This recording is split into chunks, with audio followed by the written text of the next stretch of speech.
अस्सलामु अलैकुम वरहमतुल्लाहि वबरकातुहू। खिलाफत उस्मानिया सीरीज़ में आप लोगों का खैर मक़दम है। अब इंशाअल्लाह हम लोग शुरू करने जा रहे हैं वीडियो नंबर 2। इस वीडियो में हम लोग देखेंगे कि उस्मान ख़ान गाज़ी जिनका इंतकाल हो गया था 1326 में, उनके बाद उनका बेटा बना जिनका नाम था और ख़ान। तो ये भी बाप ही की तरह जो है बहुत ही बहादुर, बहुत ही लायक, बहुत ही सादा और बहुत ही समझिए कि सलाहियतमंद इंसान था। और समझ जाइए कि उस्मान ख़ान जो है मरते वक्त जो है बहुत कीमती नसीहत करके गए थे, जिसको आप पढ़ेंगे तो आपको लगेगा कि वाकई में ये लोग किस लेवल के दीनदार थे और जज्बे जहाज से शर्शार रहते थे। यही वजह है कि आप देखेंगे कि इनके पास एक हार्ड टारगेट था और एक सॉफ्ट टारगेट था। जैसे कि आप देखेंगे कि अर्तगरल के टाइम में भी दो फौजें आमने सामने थी, एक बड़ी फौज थी, एक छोटी फौज थी। तो अर्तगरल ने किसका साथ दिया था? छोटी फौज का। इसी तरह से इन लोगों के सामने भी ये था कि यहाँ पर जो है कदम जमाने का मौका तो मिल गया था, भरोसा में जो है ये हुकूमत कायम हो गई थी। लेकिन इधर मशरिक में छोटी छोटी रियासतें थी सल्जुकियों की, मुसलमानों की, लेकिन बिखरे हुए थे एकदम। इन बिखरे हुए तारों से क्या बात बने। और एक इधर एक हार्ड टारगेट कि समझिए कि खुलफा राशिदीन के ज़माने से ही कुस्तुनतुनिया फ़तह करने का जो है एक मुहिम जारी सारी। हज़रत अबू अय्यूब अंसारी रज़ी अल्लाह ताला अन्हु मेहमान रसूल, उनकी कब्र मुबारक कहाँ है? ये कुस्तुनतुनिया में है। किस लिए आए थे? फ़तह करने के लिए आए थे। आप सल्लल्लाहु अलैहि वसल्लम ने बशारत दिए थे। तो अब ये एक हार्ड टारगेट और एक सॉफ्ट टारगेट। लेकिन इन लोगों ने कहा कि हम हार्ड टारगेट की तरफ जाएंगे, इधर का रुख ही नहीं किए।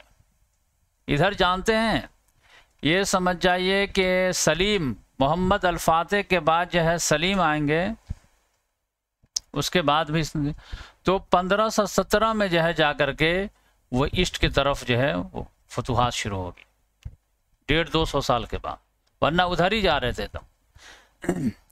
तो इधर का मामला क्या था, मैं आप लोगों को बताया कि ये मिस्र में जो है, ये शाम और मिस्र में, ये समझिए कि यहाँ से ऐसे मिस्र में जो है हुकूमत थी ममलूकों की।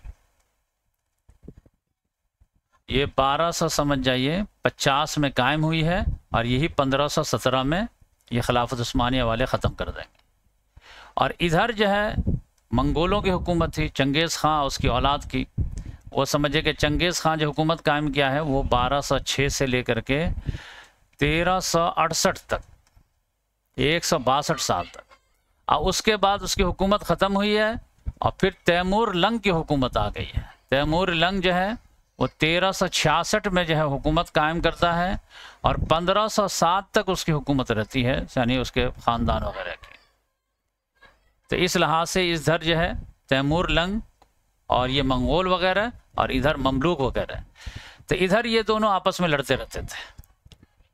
इधर रशिया था, इधर ये लोग लड़ते रहते थे और इधर जो है मुसलमान को छोड़ दिया। तो खिलाफत उस्मानिया वाले क्या कि हम यूरोप को ही टारगेट करते हैं। लेकिन यूरोप जो है मैं बताया हार्ड टारगेट थे, क्योंकि मुसलमानों से कई लड़ाइयाँ हो चुकी थी तकरीबन 200 साल तक। क्रूसेड सलीबी जंगें जो है 8 जंगें हुई हैं मुसलमानों से।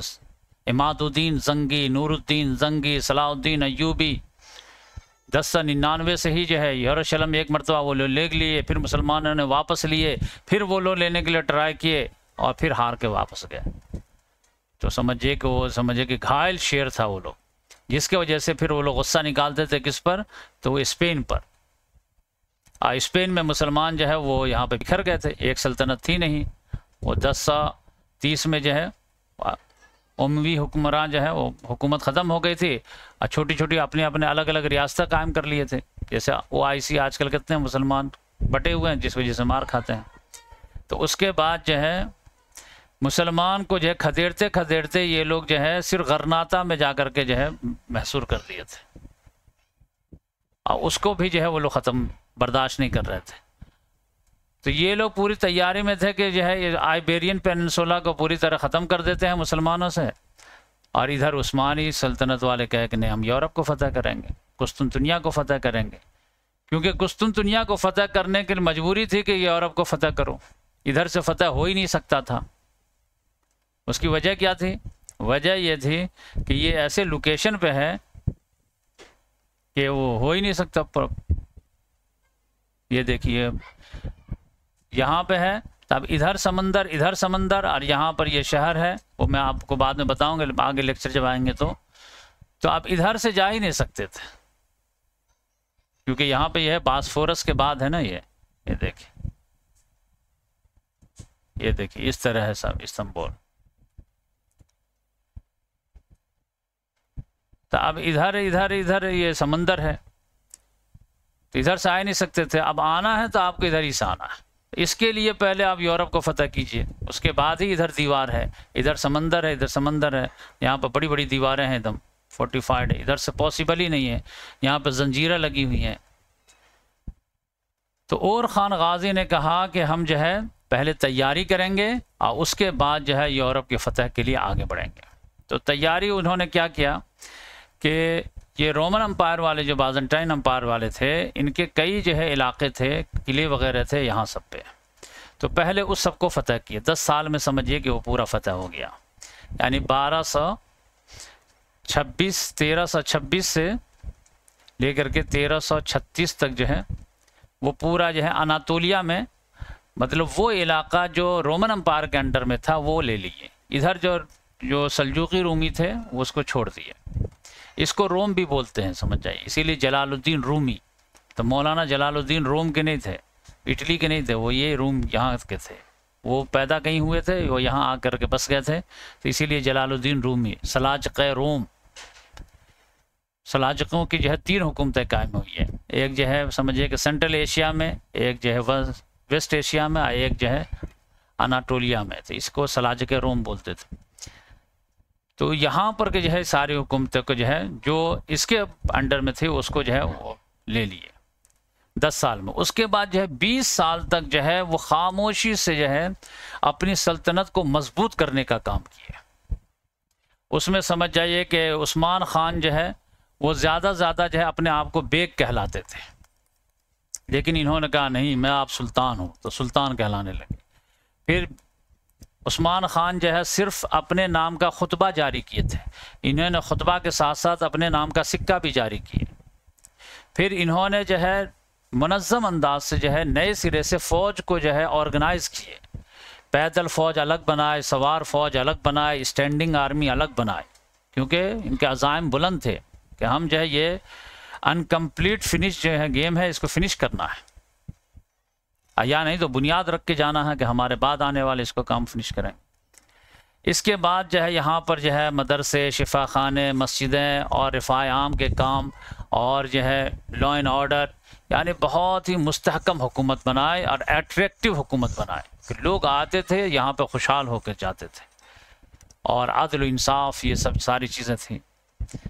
इसके बाद जो है वो मौके के इंतज़ार में थे, तो समझ जाइए कि 1300 समझिए कि 56 की बात है कि इनको कुदरत ने मौका दिया।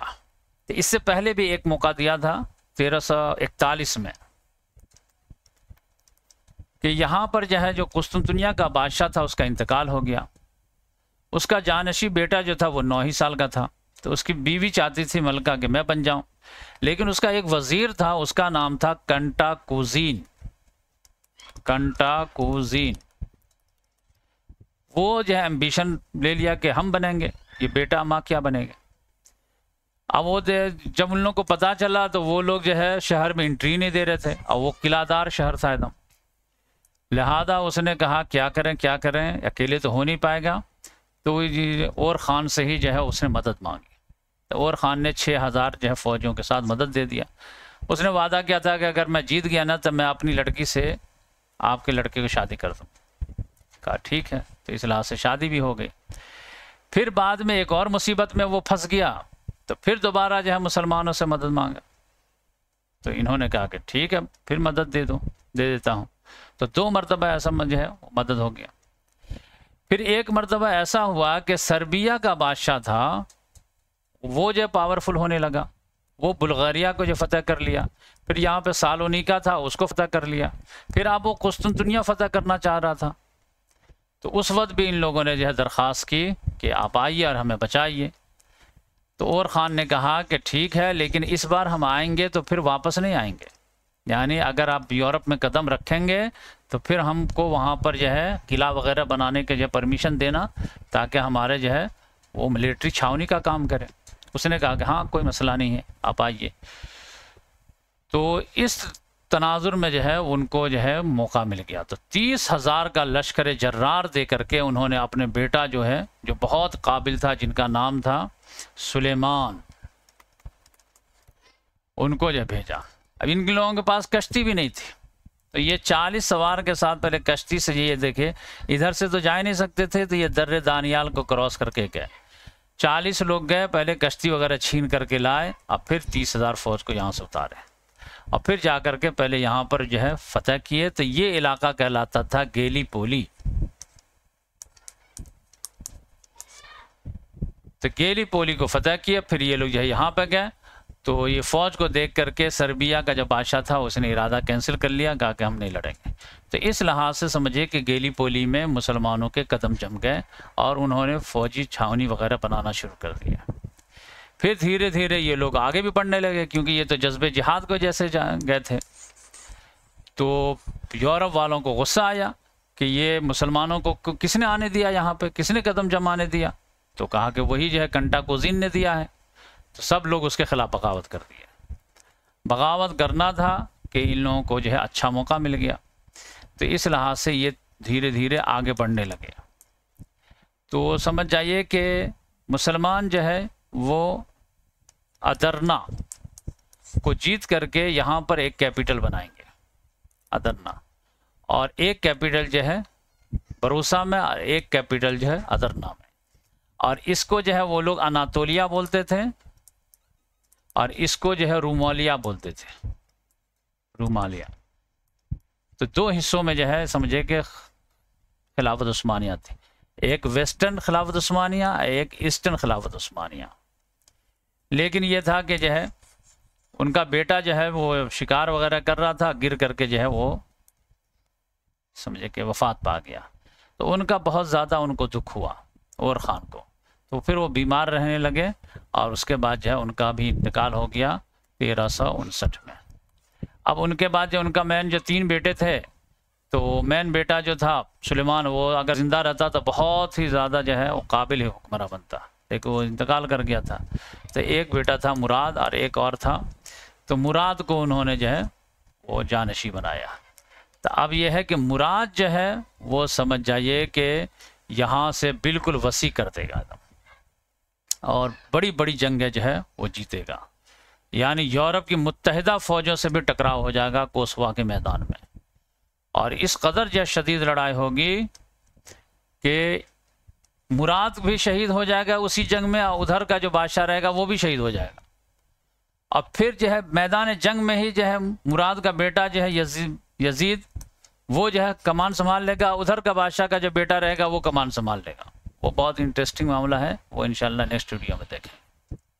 तो इस लिहाज से जो है ये समझिए कि और ख़ान के ज़माने में समझ जाइए कि मुसलमानों के मुबारक कदम जो है वो पड़े हैं कहाँ पे, यूरोप में, जो समझिए कि गेटवे का काम किया है, दरवाजे का काम किया है। अब इसको आगे बढ़ाएंगे कौन, मुराद ख़ान। तो बहुत ही कुदरत का अजीब मंजर चल रहा था। आप देखेंगे कि स्पेन में बिल्कुल जो है अब जो है मुसलमान निकलने ही वाले थे और इधर जो है यूरोप में दाखिला हो रहा था। तो ये जो है यूरोप वालों को बात समझ ही में नहीं आ रही थी कि ये क्या मामला हो गया है। तो ये बहुत दिलचस्प मामला है। तो इंशाल्लाह नेक्स्ट वीडियो में देखेंगे कि मुराद ख़ान जो है क्या क्या फ़तह करते हैं। और उसके बाद जो है बायजीद आएगा, उसका बेटा, जो जंग ही में जो उसको जो है क़यादत मिल जाएगी। तो वो यूरोप को तो जीत रहा होगा, लेकिन मसला जो है मशरिक़ की तरफ से आ जाएगा। तैमूर लंग जो है वो इंडिया को फ़तह करके 1300 समझिए कि 98 में फिर उधर चला जाएगा। और जंग अंकारा में जो है बायजीद यलदरम, बिजली की जैसे उसकी फुर्ती थी, इन दोनों की टकराव होगी ये अंकारा में। उस वक्त उसका नाम था अंगोरा। यहाँ पे 1402 में जो टकराव होगी और उसमें जो है बायजीद शिकस्त खा जाएगा, तैमूर लंग जीत जाएगा। तो फिर उसके बाद लगेगा कि जो खिलाफत उस्मानिया ख़त्म हो जाएगी, लेकिन नहीं होती है। तैमूर लंग जो है वो चाइना फ़तह करने के लिए चला जाता है और 1405 में वो मर जाता है, इधर छोड़ देता है। तो इधर जो खिलाफत उस्मानिया के जो जानशी थे बायज़ीद के, तो उनके आपस में खाना जंगी चलती रहती है कि मैं सदर ये बनूंगा, मैं बनूंगा। तो ये समझिए कि 10 साल जो है इनके इसी में चलते हैं। उसके बाद जो है 1412 में जो है फिर एक मोहम्मद नाम का आता है, अब वो संभालता है। तो वो समझ जाइए कि 21-22 तक रहेगा। उसके बाद एक और आएगा मुराद सानी, वो समझ जाइए कि 1421 से लेकर के 1451 तक रहेगा।